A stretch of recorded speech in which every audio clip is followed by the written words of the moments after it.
सो सेबी ने एक बार फिर म्यूचुअल फंड इन्वेस्टर्स के लिए बहुत ही यूजफुल डिसीजन लिए हैं, जिससे आपकी इन्वेस्टमेंट पे, आपके पॉकेट पे डेफिनेटली इंपैक्ट आने वाला है। एंड पॉकेट के साथ साथ आपके जो म्यूचुअल फंड के सिलेक्शंस है, यानी जो उसमें कंफ्यूजन होती है, वो भी कम हो जाएगी। So I am going to share 7 important point जो कि सेबी ने इस सर्कुलर में रिलीज किए हैं। सो जो सबसे पहला पॉइंट है जो कि सेबी ने एक अच्छा काम किया हुआ है कि कुछ सोल्यूशन ओरिएंटेड जो फंड थे, जैसे रिटायरमेंट फंड या फिर चिल्ड्रन फंड, बहुत सारे स्टूडेंट्स, बहुत सारे इन्वेस्टर्स मुझसे अक्सर पूछते थे, सर ये एसबीआई का मैग्नम फंड ले लें तो बहुत काम हो जाएगा, क्या ये चिल्ड्रन इसमें लिखा हुआ है, तो क्या ये स्पेसिफिकली चिल्ड्रन के लिए इन्वेस्ट करें? आंसर है नहीं, वो नॉर्मल म्यूचुअल फंड है, जस्ट उसका नाम चिल्ड्रन रख दिया है एंड 3 साल का लॉक इन लगा दिया है, that's it.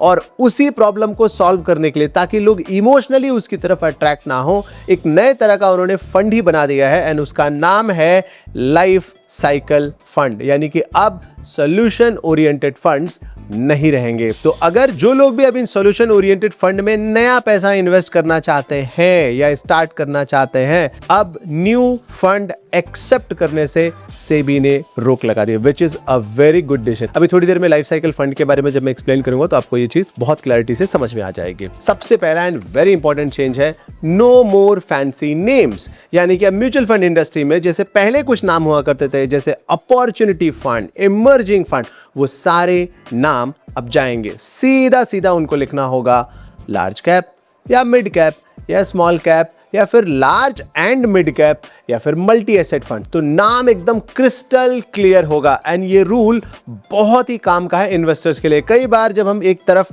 Mid cap fund देखते हैं, दूसरी तरफ इमर्जिंग फंड देखते हैं, तो ऐसा लगता है इमर्जिंग मतलब कुछ अच्छा होगा, जबकि इमर्जिंग फंड भी मिड कैप फंड ही था। तो अब नेम का जो रूल है, जो सिस्टम है, वो एकदम नीट एंड क्लीन हो जाएगा। वैसे ही सेबी ने इस पर काफ़ी पहले भी चेंजेस किए हुए थे, बट इस चेंज के बाद नेमिंग सिस्टम और नीट एंड क्लीन हो जाने वाला है। जैसे एग्रेसिव है तो name of the mutual fund aggressive hybrid fund, conservative, dynamic, इस तरीके से यहाँ पे सिंपल सा नाम आ जाएगा। एंड ये नेम चेंज करने का पर्पस क्या है? ट्रू टू द लेबल, यानी जो लेबल लगा हुआ है एग्जैक्टली वही फंड के अंदर होना चाहिए। किसी भी तरह का कोई भी चांस नहीं होना चाहिए यूजर के मिसलीड होने का।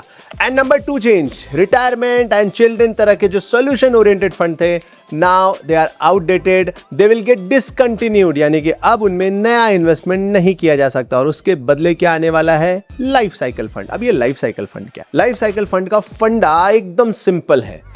जब वो फंड मैच्योर होने वाला है, लेट्स से 30 साल बाद अगर वो फंड मैच्योर होने वाला है, लेट्स से, तो पहले 5 सालों में वो हेवी इक्विटी इन्वेस्टमेंट कर सकता है। दूसरे 5 सालों में लेट्स से 70 से 80% ही इक्विटी होगा, 20% डेट होगा। तीसरे 5 सालों में फिर उसके बाद इक्विटी और कम होगी, डेट बढ़ता जाएगा, एंड ऐसे लास्ट तक जाते जाते डेट का कॉम्पोजिशन हैवी होगा एंड इक्विटी का कॉम्पोजिशन कम होगा। आई एम श्योर जो मेंटरशिप में सीखे होंगे मेरे साथ, उनको मालूम होगा कि हम क्यों डेट बढ़ाते जाते हैं और क्यों इक्विटी घटाते जाते हैं, because we do this manual. इसको लाइफ साइकिल फंड के नाम से भी लॉन्च कर रहे हैं, that is a very good thing. So here is the example of life cycle fund. जैसे 30 इयर्स का है तो अगर 1 साल से कम मैच्योरिटी बची है उस फंड की, तो हार्डली 5 से 20% तक ही इक्विटी हो सकता है, दैट्स इट। एंड बचा हुआ पैसा डेट में होगा। 0 to 10% तक गोल्ड एंड सिल्वर या फिर इन्वेट में भी रखा जा सकता है, यानी कि ये इंफ्रास्ट्रक्चर रिलेटेड जो फंड है वहां पे रखा जा सकता है। एंड अगर 15 से 30 साल अभी मैच्योरिटी बची हुई है तो ऐसे में फंड 65 to 95% तक इक्विटी में रख सकता है एंड बचा हुआ 5 से 25% पैसा डेट में रख सकता है। यानी कि जैसे जैसे समय बढ़ता जाएगा वैसे वैसे ऑटोमेटिकली फंड का एलोकेशन बदलता जाएगा। बाय द वे, जो लोग एनपीएस समझते हैं, ये समझ लो कि एनपीएस की एक तरह से रिप्लिका है। एनपीएस भी ऐसे ही बदलता रहता है, उसमें और स्ट्रिक्ट रूल है, बट एनपीएस भी ऐसे ही बदलता है, इक्विटी एंड डेट का कॉम्पोजिशन। लेकिन कब? जब आपने ऑटोमेटिक एसेट एलोकेशन वाला सेगमेंट चूज किया होगा एनपीएस अकाउंट ओपन करते वक्त, तब। और हाँ, अगर आपने कुछ और भी चूज किया तो आप बाद में उसको साल में एक बार बदल भी सकते हो शायद से। नाउ अगर 25 साल मैच्योरिटी है तो यहाँ पे इस तरीके से एलोकेशन होगा, 20 साल मैच्योरिटी है तो इस तरीके से एलोकेशन होगा। अब क्वेश्चन ये है कि हमें कैसे मालूम पड़ेगा ये फंड कब मैच्योर होने वाला है? सिंपल, लाइफ साइकिल फंड 2050 यानी 2050 में मैच्योर होने वाला है। नाउ यू नो कि अच्छा ये फंड 2050 में मैच्योर होने वाला है, यानी कि 24 साल बचा हुआ है, तो इसका एलोकेशन, फंड एलोकेशन कुछ इस तरीके से होगा। एंड जैसे जैसे समय बढ़ता जाएगा इसमें एलोकेशन में बदलाव होता जाएगा, विच is a very good strategy by the way. यानी जो लोग एनपीएस नहीं कर रहे थे और एनपीएस जैसा कुछ चाहते थे, उनके लिए लाइफ साइकिल फंड बहुत अच्छा है। बट इसमें एक छोटा सा क्लॉज है। क्लॉज क्या है कि अगर आप लाइफ साइकिल फंड को जल्दी खत्म करते हो तो फिर एग्जिट लोड है, ताकि लोग जल्दी से इसमें एग्जिट ना करें। ये लाइफ साइकिल फंड मतलब एक्चुअली आप इसको लॉन्ग टर्म के लिए वेल्थ बनाना चाहते हो।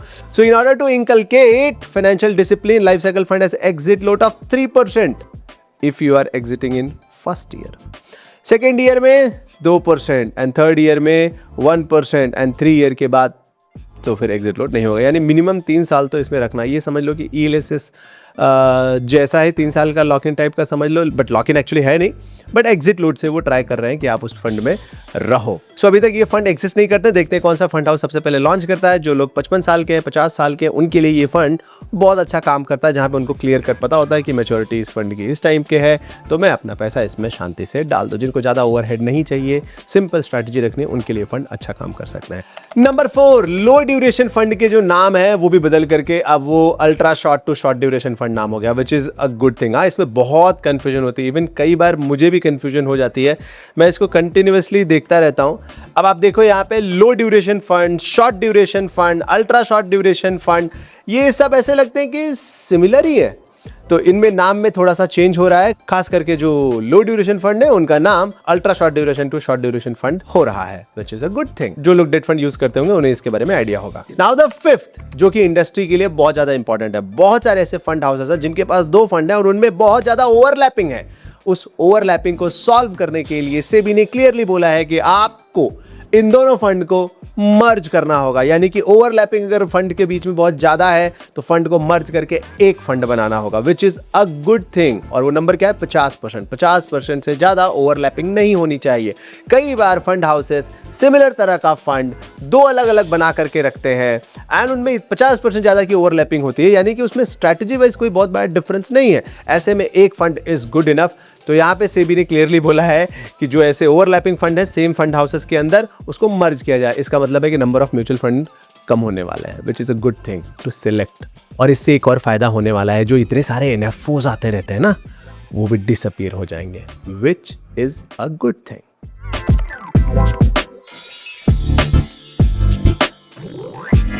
नंबर 6, सेक्टोरल डेट फंड भी लॉन्च होने वाले हैं। जो लोग डेट फंड के फैंस हैं उनको ये चीज़ समझ में आ गई होगी।